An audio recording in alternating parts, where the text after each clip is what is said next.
Chapter 2227 8 changes. Who एनिमो सोच भी नहीं पाया था कि आइस ब्लू फ्लेम्स पहले ही उसकी तरफ जलते हुए बढ़ चुकी थी। अगर अभी भागा नहीं तो ये कमबख्त आइस फ्लेम उसे जरूर जला डालेगी। एक बार ये आग जिस्म पर चिपक जाए तो इसे हटाने का कोई आसान तरीका नहीं, जब तक कि मांस काटकर अलग न कर दो, वरना ये लगातार ताकत को चूसती जाएगी। इसके अलावा सुजाकू उस आग से दुश्मन की एनर्जी खींचकर खुद को और मजबूत बना सकती है। वो जितना लड़ेगी उतनी और शक्तिशाली होती जाएगी। लेकिन अगर एनिमो अभी जंगल से बाहर भागता तो उसे साफ मालूम था कि XUANW मुंह खोले XON कैनन तैयार रखे, बस उसके बाहर आने का इंतजार कर रहा होगा। क्या उसे भागना चाहिए? ये वही सवाल था जो लगभग हर सिल्वर आर्मोर्ड जनरल ऐसे हालात में सोचता। इतनी कमजोर और असमान लड़ाई में भागना ही सबसे समझदारी होती। लेकिन जल्द ही उसने समझा, उसके पास भागने का कोई हक ही नहीं है। अगर वो भागता है तो फ्रंट लाइन पर दरार पड़ जाएगी और मानवों का कॉलिशन सीधे इंपीरियल सिटी तक पहुंच जाएगा। उसके बाद भले ही जंग खत्म हो जाए, मार्शल झेंगलो उसे बैटलफील्ड से भागने के जुर्म में सजाए मौत देगा। इसलिए भागना मुमकिन नहीं, बस मौत तक लड़ना ही एक रास्ता है। वुलुयन एम्पायर से उन्होंने जितने रिसोर्सेस पाए, सारी ट्रेनिंग इसी दिन के लिए तो थी। एनिमो ने दांत भींचे और फिर अपना शरीर बदल डाला। जाइंट बियर का शरीर मरोड़ा खाने लगा। उस पर 8 नुकीले काले पैर उगाए और सिर पर लाल कंपाउंड आइस की कतार निकल आई। पल भर में वो 10 मीटर ऊंचे एक भयानक मकड़ी में बदल गया। ऐसा राक्षस जिसे देखकर किसी की भी रूह कांप उठे। उसके पैर काले लोहे जैसे थे, जिनसे ठंडी धारदार चमक निकल रही थी। POWAR of the 8 GODS scarecrow spider form. रूप बदलते ही उसने भागने के बजाय जमीन खोदकर नीचे छुपना चुना। वर्मिलियन बर्ड ने ऊपर से पंख फड़फड़ाए और ठंडी निगाह से नीचे देखा। उसने XUANW से कहा, अगर वो भाग गया है तो सीधे फ्रंटलाइन पर चलते हैं। लिजर्डमैन को खत्म करेंगे, उनकी सिटीज गिरा देंगे, दीवारें तोड़ देंगे और उनकी फौज व लोगों को जला देंगे। अगर वो नहीं भागा तो जरूर स्पाइडर बनकर आग के नीचे जमीन में गया होगा। इसलिए जमीन की हलचलों पर ध्यान देना। इस वक्त स्कैरक्रो स्पाइडर में बदलना एनिमो का सबसे सही फैसला था। लेकिन ऐसे फैसले ज़ू, वायु और XUANW जैसे अनुभवी योद्धा पहले से ही भाप चुके थे। हुएक्सू किंगडम के कॉलिशन में बैटलफील्ड का सबसे ज्यादा तजुर्बा इन्हीं दोनों के पास था। बरसों समुद्र में रहकर उन्होंने अनगिनत हालात देखे थे। कोलंबियन नेवी से भिड़ना, पायरेट ग्रुप्स का सफाया और डीप सी म्यूटेटेड मॉन्स्टर्स से जंग। इसीलिए उनका कॉम्बैट एक्सपीरियंस बेहद गहरा था। जैसा उम्मीद थी, एनिमो फिर दिखाई दिया। वो एक और जगह से बाहर निकला, ठीक सुजाकू के पीछे। जमीन से निकलते ही उसने सफेद मकड़ी जाला सुजाकू की तरफ उगल दिया। वो जाला गोली जैसी रफ्तार से निकला और जैसे ही करीब पहुंचा, अचानक फैल गया। सोचना मुश्किल था कि इंसानी सिर से छोटा वो जाला खुलते ही हजारों वर्ग मीटर में फैल जाएगा। रेशम जैसा पतला धागा पूरे आसमान पर छा गया। लेकिन सुजाकू पहले से ही तैयार थी। जाल आते ही उसने मुंह खोला और आइस ब्लू फ्लेम फूंक दी। वो आग मकड़ी जाले से चिपककर बिजली की तरह फैल गई और पल भर में उसे खा गई। पूरा जाला राख बनकर हवा में बिखर गया। इसी बीच XUANW का XON कैनन पूरा चार्ज होकर सीधे एनिमो पर बरसा। बूम! ताकि एनिमो फिर जमीन में न भाग पाए। इस बार हमला धरती पर भी किया गया। झील से उठकर दागा गया काला प्रकाश दर्जनों मीटर गहरा गड्ढा बनाता हुआ एनिमो से टकराया। एनिमो बचने का वक्त नहीं पा सका और बस स्कैरक्रो स्पाइडर के खोल पर भरोसा कर पाया। टक्कर से उसका शरीर दूर जा गिरा। XUANW और सुजाकू फिर उसका पीछा करने लगे। वर्मिलियन बर्ड आसमान में उड़ती रही और लगातार नीली आग बरसाने लगी। आग हवा के साथ फैलकर पूरी प्रेरी को जलाने लगी। XUV-NW ने भी जेट डिवाइस चलाया और आसमान में घूमते हुए भारी शरीर से एनिमो पर सीधा डाइव किया। एनिमो का दिल टूट चुका था। POWER ऑफ द 8 GODS एक बेहद शक्तिशाली बीस्टमैन टाइप शक्ति थी, जो अलग अलग रूप लेकर हर मुश्किल जंग का सामना कर सकती थी। लेकिन अभी, चाहे वो किसी भी रूप में बदले, सामने वाले हैरान नहीं हो रहे थे। वो हर बार आसानी से उसकी शक्ति को तोड़ दे रहे थे। ऐसे हालात में वो और कैसे लड़ सकता था? वो बस जख्मी शरीर घसीटकर 8 टांगों से जमीन पर भागता रहा। बूम! XUV-NW का भारी शरीर जायरोस्कोप की तरह घूमता हुआ उसका पीछा करता और सुजाकू ऊपर से उसकी सही डायरेक्शन बता देती। एनिमो के पास बचने का कोई रास्ता नहीं था। अगर वो इस वक्त फिर जमीन में भागता तो ये और भी खतरनाक साबित होता, और जल्द ही उसने इसका नमूना दिखा दिया। वो फिर जमीन खोदकर अंदर घुसा ताकि सुजाकू की नजर से बच सके। लेकिन तभी आसमान से एक विशाल साया गिरा। विशाल XUV-NW घूमता हुआ नीचे आया और जमीन पर ऐसे गिरा जैसे कोई न्यूक्लियर बॉम्ब फटा हो। जमीन रेत की तरह धंस गई। धड़ाम! सैकड़ों मीटर गहराई तक धरती धंस गई। आसपास की इमारतें और जंगल करोड़ों टन मिट्टी के साथ उड़कर दूर जा गिरे। चाहे एनिमो कितनी भी तेज खोदता, वो आसमान से गिरते इस हमले से तेज नहीं हो सकता था।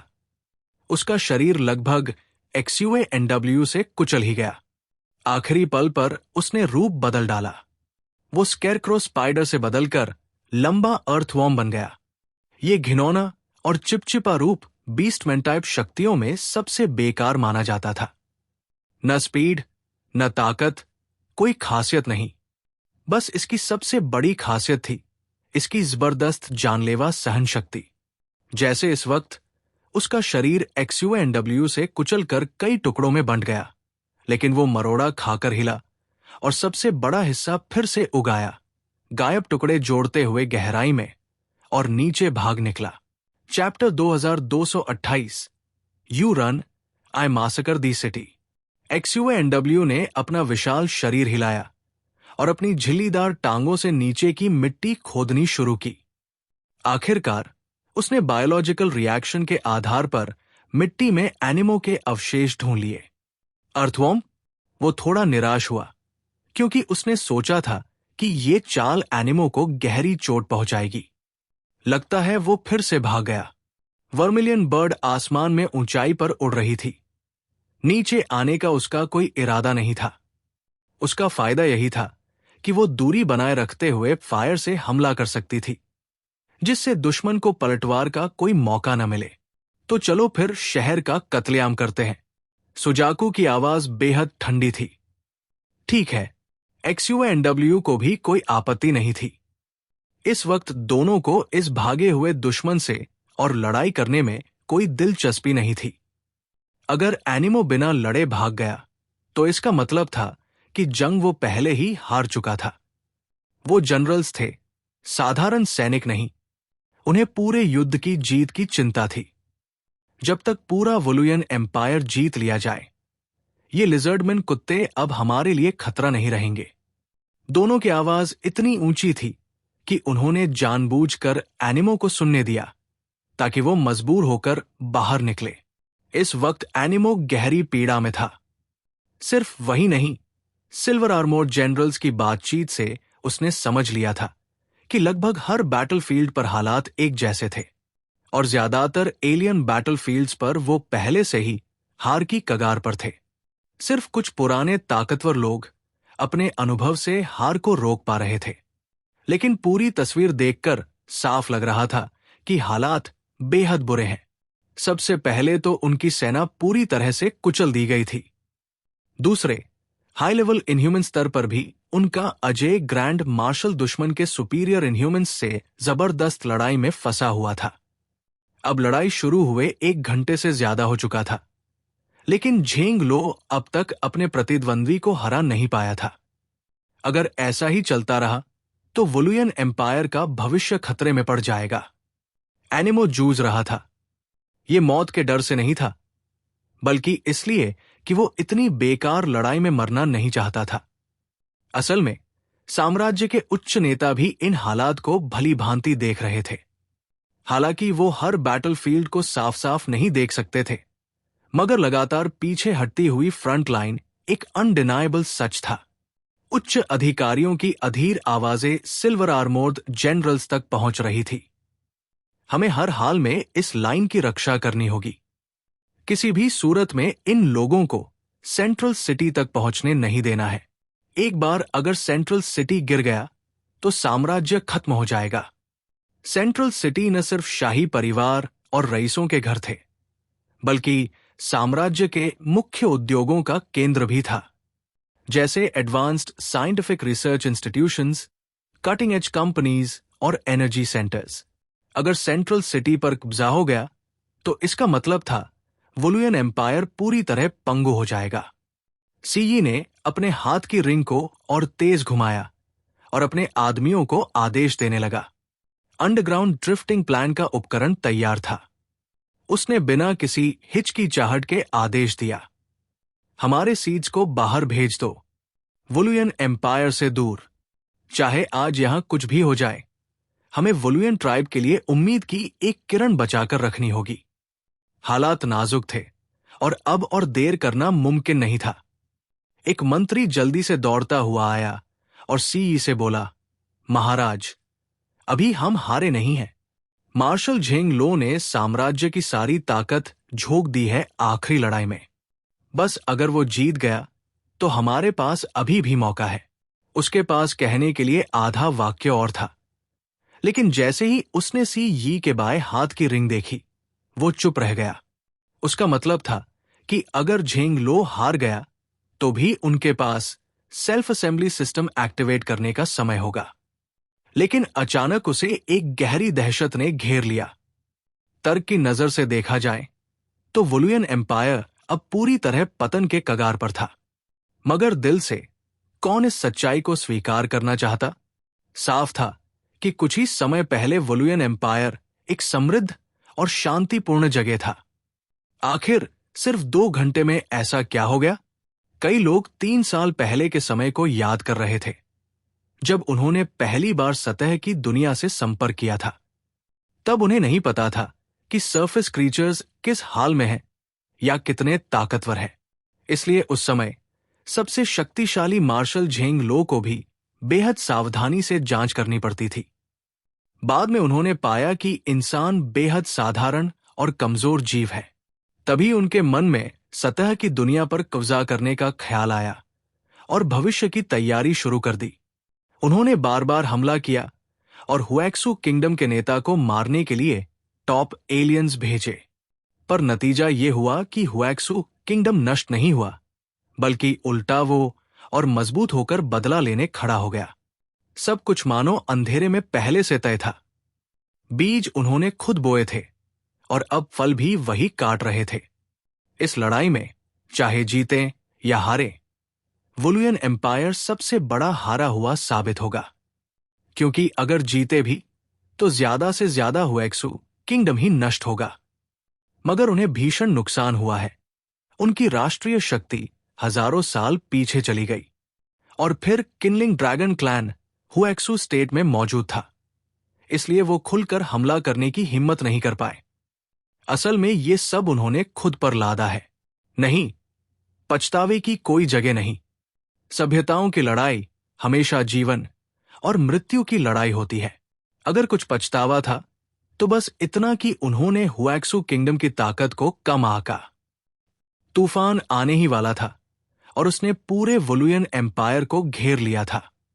चारों मुख्य शहर अस्त व्यस्त थे, मगर डोंगचेंग डिस्ट्रिक्ट की हालत सबसे खराब थी। लिजर्डमेन आगे पीछे से घिर चुके थे। हुएक्सू कॉलिशन फोर्सेस पीछे से घेर रहे थे। उन्होंने सोचा पीछे भागकर जान बचा लेंगे, मगर उम्मीद के विपरीत उनके अपने साथी और भी बेरहम साबित हुए और हमला कर बैठे। डोंगचेंग डिस्ट्रिक्ट के लाखों लिजर्डमेन के लिए मौत सिर्फ समय की बात थी।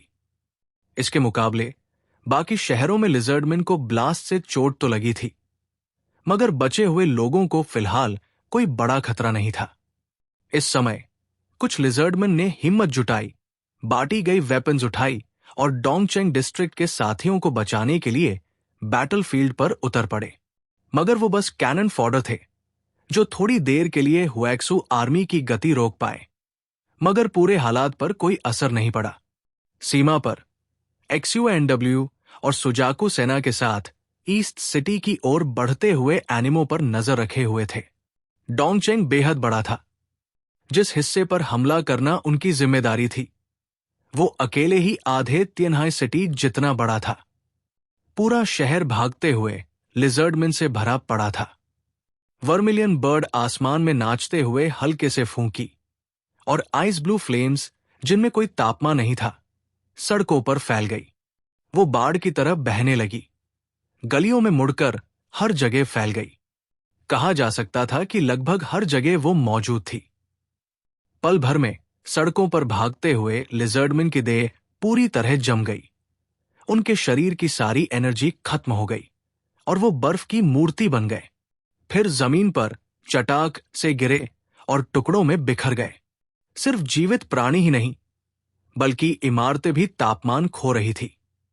इमारतों की बिजली और गर्मी के स्रोत खींचे जा रहे थे। यहां तक कि हवा में मौजूद तापमान भी उन ठंडी नीली लपटों में समा रहा था। प्यारे दर्शकों, प्लीज वीडियो को 800 लाइक और कमेंट जरूर करें। देखते हैं इस बार हमें कितने लाइक्स मिलते हैं। प्लीज सब्सक्राइब करें। Thank you so much.